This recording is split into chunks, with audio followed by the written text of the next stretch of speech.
Okay, so let's say for example you book your, I know your test is in Colton, but if we get an earlier test. Can you read that?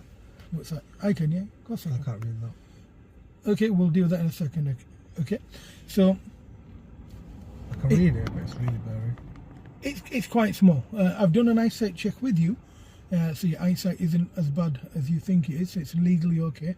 But we'll do another eyesight check once we get into the car park, okay? So first of all, what we've got here is Fernville Test Centre, perhaps even Colton.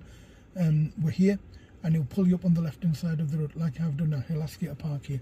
He'll then ask you to move off. When you're looking ahead, look at the cyclist. Can you see the cyclist? Yeah. Okay, now you would have to wait now at the give way for the cyclist. The cyclist has no option but to go past your car, so you'd have to give way. Can you see the white van? The white van's turning off onto Foundry Lane. The Foundry Approach, sorry. So is the white car. So they've gone off onto Foundry Approach, and you'd have to give way to him. So as you're approaching the give way now, you'd look and now you'd stop, because that car now is coming past your car. So you'd have to stop at the give way. However, if you were going down this road and we can see the other car coming up along the road, you'd carry on going, and now you'd have to stop for the white car coming up the road. Now this is only 50-50, so to speak, when schools are on. When schools are off, it's easy to work out where people are going. I mean, he's driving a Tesla, so he'll go very fast. But usually from Foundry Approach, they'll come down the road, usually turn left. People that come from, let's say where the test centre is, they'll come up the road, usually most people turn right, and it takes them to the city centre, Selby Road, etc. up there.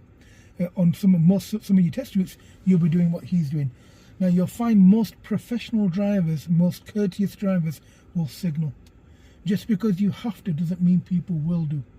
So make sure you're looking out for them. However, my golden rule with when I'm on this road is, let's watch that car come. One of them will go ahead, we hope. So we're watching them cars. He's signalling right, so I'm going to carry on going. He's signalling right, I'm carrying on.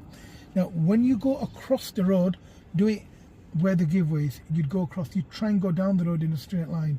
However, where that lamppost is, just after the crow that's on the floor, like there's a wooden lamppost. After the wooden lamppost, there's a metal lamppost. Once they go past the metal lamppost, and I am around here coming down this road, I'll stop at the giveaway.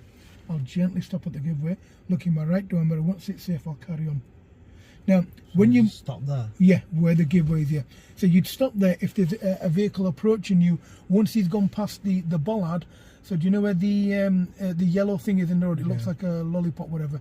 Once they've gone past the bollard and they're coming up the road, and you can sense that the speed isn't slowing down, what you do then is you'd then come to a gentle stop just before the giveaway.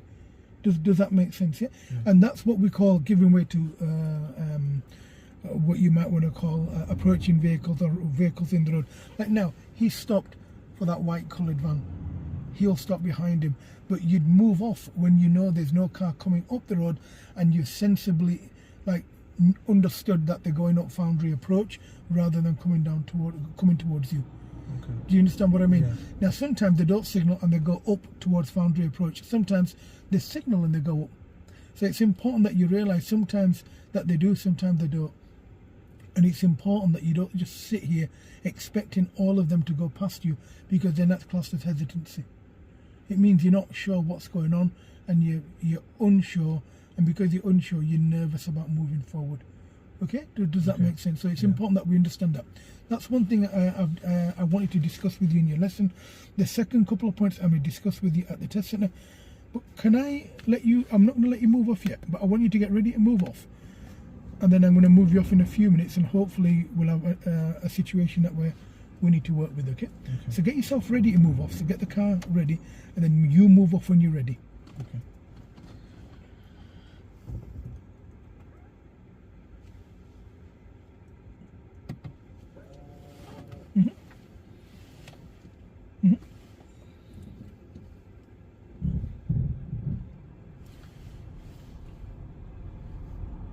Now go a little faster, assess what's going on. Come on, let's go a bit quicker.